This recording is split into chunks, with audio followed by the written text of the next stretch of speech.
দ্বিতীয় শ্রেণীর সুপ্রিয় শিক্ষার্থী, আসসালামু আলাইকুম ওয়া রাহমাতুল্লাহ। তোমাদের নতুন বাংলা বইয়ের পাঠ 18 প্রজাপতি, কাজী নজরুল ইসলাম এর আলোচনায় সাদর আমন্ত্রণ। প্রজাপতি কবি কাজী নজরুল ইসলামের লেখা একটি গান। এটি সংক্ষিপ্ত আকারে তোমাদের জন্য এখানে দেওয়া হয়েছে, আর এটি শুরু হয়েছে 37 পৃষ্ঠা থেকে। আসো আমরা গানটি আগে কবিতার মতো পড়ে নেই।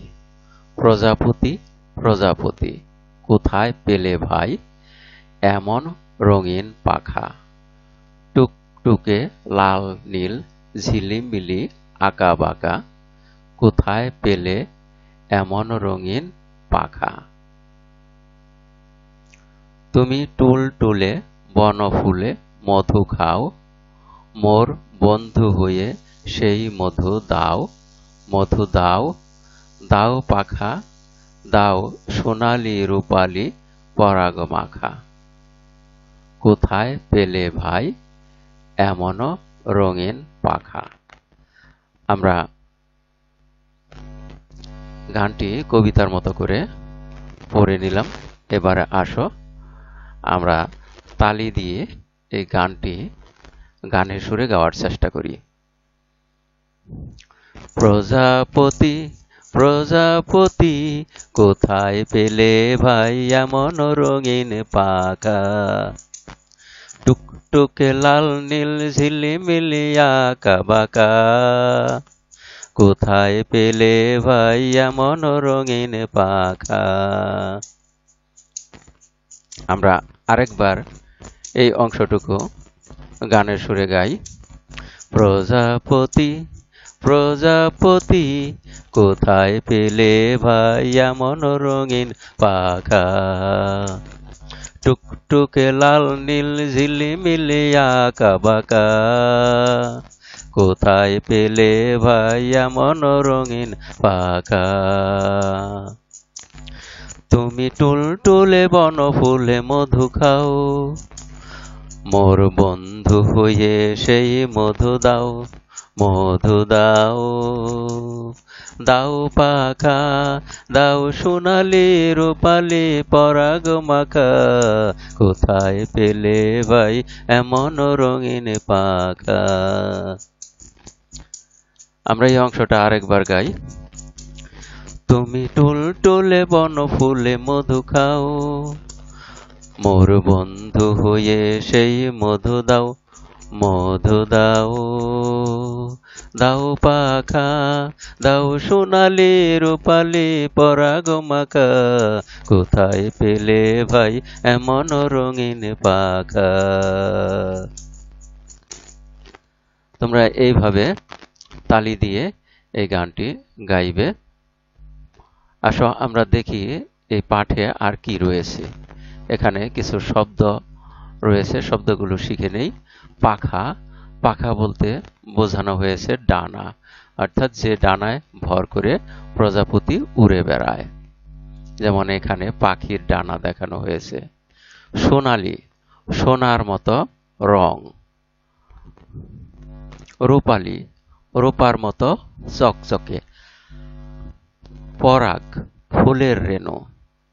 আমরা পরাগ বলতে বুঝি ফুলের রেণু, যেখানে এই যে প্রজাপতিগুলো রয়েছে, এই প্রজাপতিগুলোর এই ডানার মধ্যে সোনালী এবং রূপালী বর্ণের পরাগ মাখা আছে, সে কথাই এই গানের মধ্যে বলা হয়েছে। তারপরে দেখি সুরে সুরে কবিতাটি আবৃত্তি করি। আসো আমরা আরেকবার এই কবিতাটি সুরে সুরে আবৃত্তি করি। প্রজাপতি প্রজাপতি, কোথায় পেলে ভাই এমন রঙিন পাখা, টুকটুকে লাল নীল ঝিলিমিলি আঁকা বাঁকা, কোথায় পেলে ভাই এমন রঙিন পাখা। আমরা আরেকবার শুরু থেকে আবৃত্তি করি। প্রজাপতি প্রজাপতি কোথায় পেলে ভাই এমন রঙিন পাখা, টুকটুকে লাল নীল ঝিলিমিলি আঁকা বাঁকা, কোথায় পেলে এমন রঙিন পাখা। তুমি টুলটুলে বনফুলে মধু খাও, মোর বন্ধু হয়ে সেই মধু দাও, মধু দাও। দাও পাখা দাও সোনালি রূপালি পরাগ মাখা, কোথায় পেলে ভাই এমন রঙিন পাখা। তাহলে আমরা সুরে সুরে কবিতাটি আবৃত্তি করেছি। এবারে প্রজাপতির ছবি এঁকে রং করি। এখানে দেখো প্রজাপতির একটি ছবি রয়েছে। তাহলে আমরা এই ছবিটি খাতায় এঁকে রং করব। তোমরা এজন্য যা করবে তা হলো একটি পাতলা কাগজ নিবে বা খাতার পাতলা কাগজ নিয়ে তারপর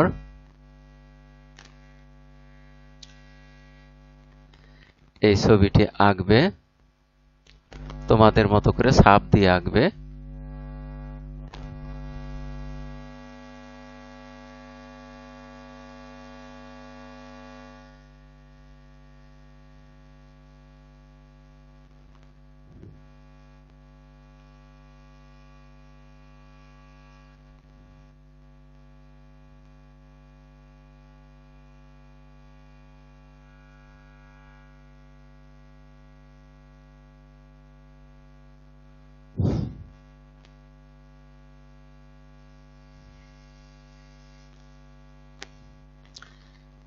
আমরা এই বর্ডারটি বাদ দিয়ে নিলাম, যেহেতু এই ছবিতে বর্ডারের কারণে এখানে প্রজাপতির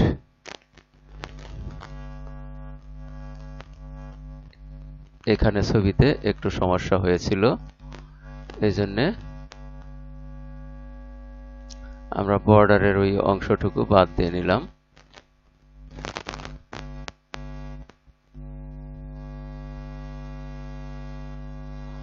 আমরা এখানে ছবিটা এঁকে নেই।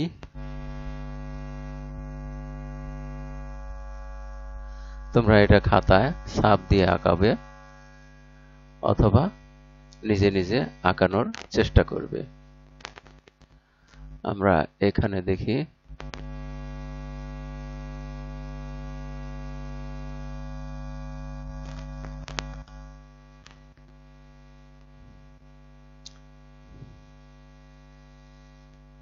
এই বর্ডারটুকু আমরা বাদ দিয়ে নিলাম। এবারে এগুলো যুক্ত করে দেই।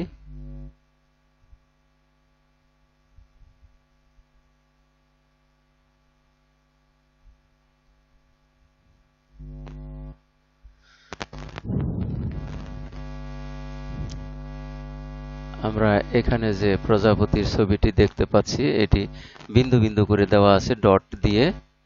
আমাদের সেই বিন্দুগুলো সুন্দর করে এঁকে এঁকে পেন্সিল দিয়ে ভরাট করে এঁকে নিতে হবে এবং তারপরে এখানে ছবি আঁকতে হবে, অর্থাৎ রং করতে হবে।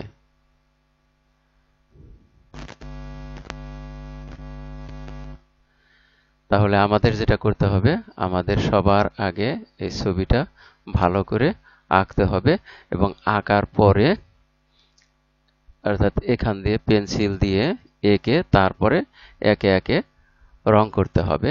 প্রত্যেকটাই পেন্সিল দিয়ে ঘষে ঘষে প্রত্যেকটাই আলাদা আলাদা রং করবে, আর তাহলেই একটি পরিপূর্ণ প্রজাপতির ছবি তৈরি হবে।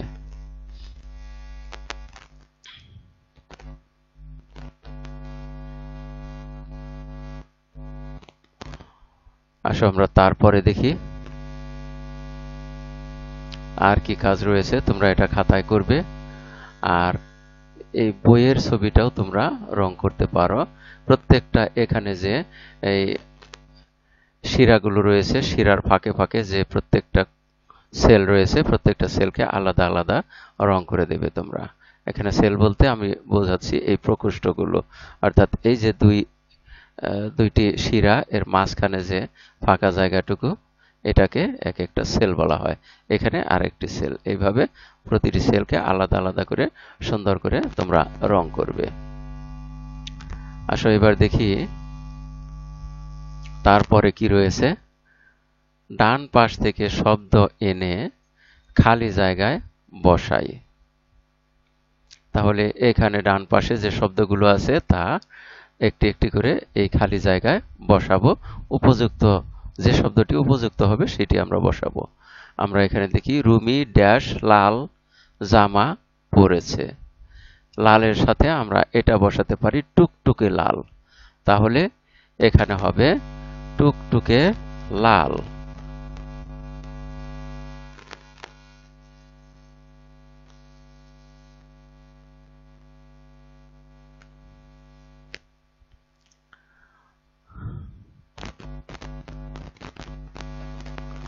তাহলে আমরা এই অংশটুকু আমরা বইয়ের মধ্যে থেকে পূরণ করতে পারি, পেন্সিল দিয়ে করতে হবে, আর তা না হলে আমরা খাতায় এটি পূরণ করব। আর খাতায় অবশ্যই কলম দিয়ে পূরণ করা যাবে। তাহলে এখানে বসবে রুমি টুকটুকে লাল জামা পরেছে।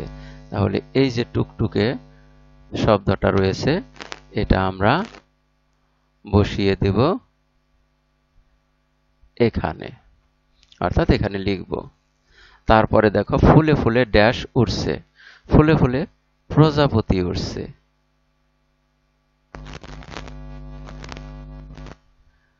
তাহলে আমরা এখানে বসাবো প্রজাপতি। তারপরে দেখো ড্যাশ কত রঙের ফুল ফুটেছে। বনে কত রঙের ফুল ফুটেছে। তাহলে আমরা এখানে বসাবো বনে। তাহলে আমাদের এই কাজটি হয়ে গেল। আমরা তারপরে দেখি কি কাজ রয়েছে। দাগ টেনে মিল করি। আমরা এই শব্দগুলোর সাথে এই শব্দগুলো দাগ টেনে মিল করব। তাহলে আসো মিল করি। টুকটুকে লাল, টুলটুলে বনফুল, রঙিন পাখা, সোনালী রূপালী পরাগ মাখা। তাহলে হয়ে গেল। আমরা দাগ টেনে মিল করেছি। তোমরা এটা স্কেল দিয়ে ধরে পেন্সিল দিয়ে দাগ টানবে। আমরা তারপরে দেখি বলি ও লিখি প্রজাপতির পাখা কেমন। প্রজাপতির পাখা হলো সোনালী রূপালী পরাগ মাখা। আমরা এখানে দেখেছি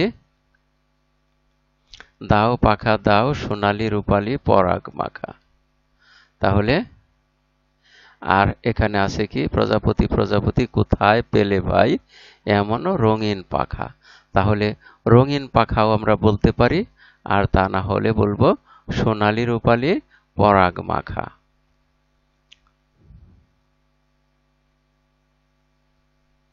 তাহলে আমরা এই প্রশ্নে প্রজাপতির পাখা কেমন এর উত্তরে লিখব প্রজাপতির পাখা রঙিন সোনালী রূপালী পরাগ মাখা।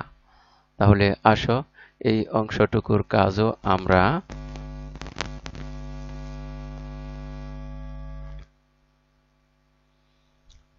খাতায় করি।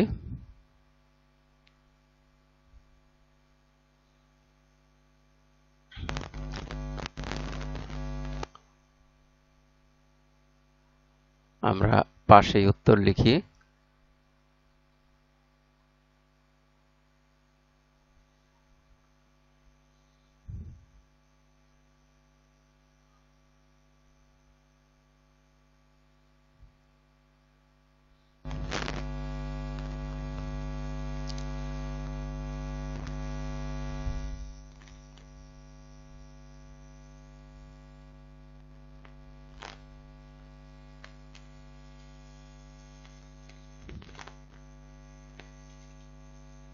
উত্তর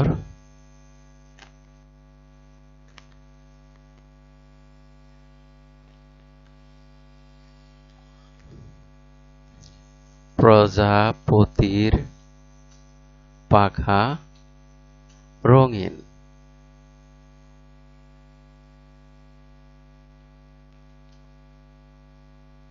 এবার আমরা লিখব এইভাবে, সোনালী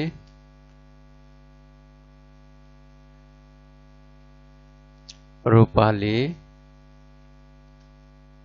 পরাগ মাখা।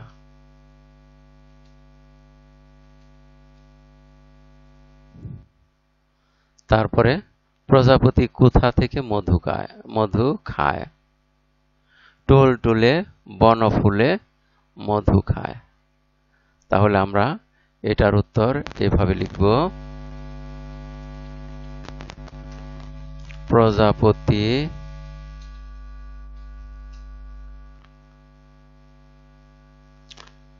টুলটুলে বনফুল থেকে মধু খায়। কবি প্রজাপতির কাছ থেকে কি কি চেয়েছেন? আমরা এটার উত্তর লিখব, কবি প্রজাপতির কাছ থেকে রঙিন পাখা চেয়েছেন। দেখো, আমরা কবিতাটি আরেকবার দেখে নেই, তাহলেই বুঝতে পারবো। এখানে কবি প্রজাপতির কাছ থেকে মধু চেয়েছেন, দাও মধু দাও। আর কি চেয়েছেন? পাখা চেয়েছেন। সোনালী রূপালী পরাগ মাখা পাখা চেয়েছেন। সোনালী রূপালী, আমরা বানানটা দেখি, সোনালী রূপালী। তাহলে এখানে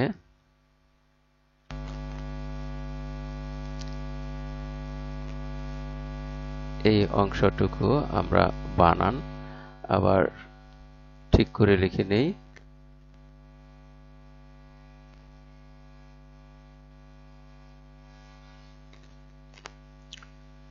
সোনালী রূপালী।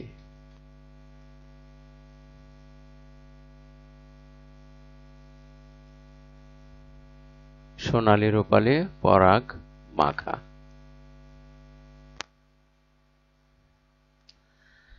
আমরা তারপরে দেখি, কবি প্রজাপতির কাছ থেকে কি কি চেয়েছেন। কবি প্রজাপতির কাছ থেকে মধু চেয়েছেন আর পাখা চেয়েছেন, প্রজাপতির রঙিন পাখা চেয়েছেন। তাহলে আমরা উত্তর এখানে লিখি নিচে,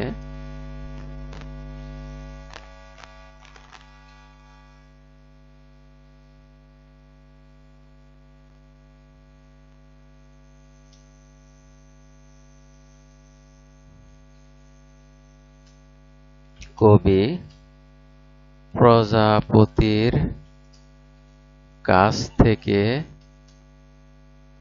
মধু ও তার রঙিন পাখা চেয়েছেন। আমরা তিনটি প্রশ্নের উত্তর লিখলাম।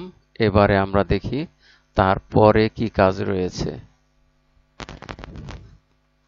মিলিয়ে মিলিয়ে শব্দ লিখি। আমরা এখানে যে শব্দগুলো রয়েছে এই শব্দগুলো মিলিয়ে মিলিয়ে লিখব। তাহলে আসো, এটাও আমরা খাতায় করি।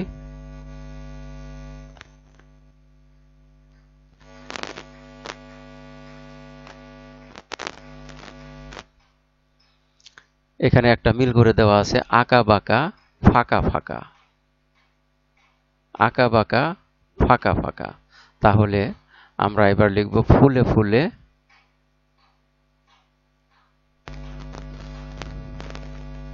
ফুলে ফুলে কুলে কুলে কুলে কুলে লেখা যায়। ফুলে ফুলে দুলে দুলে তাও লেখা যায়। আমরা এবারে লিখি, বনে বনে মনে মনে, তারপরে হেসে হেসে ভেসে ভেসে।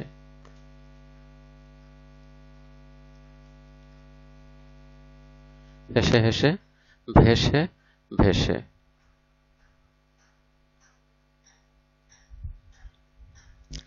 আমরা দেখি তারপরে আর কোনো কাজ আছে কিনা। এই পাঠের আমরা ইতিমধ্যে শেষ প্রান্তে এসে পড়েছি। এতক্ষণ ধৈর্য সহকারে সম্পূর্ণ ভিডিও দেখার জন্য তোমাদের সবাইকে জানাই অনেক অনেক ধন্যবাদ। সেই সাথে পরবর্তী ভিডিও দেখার আমন্ত্রণ রইল। Thank you very much for watching and keep watching for the next video. Assalamu alaikum wa rahmatullah.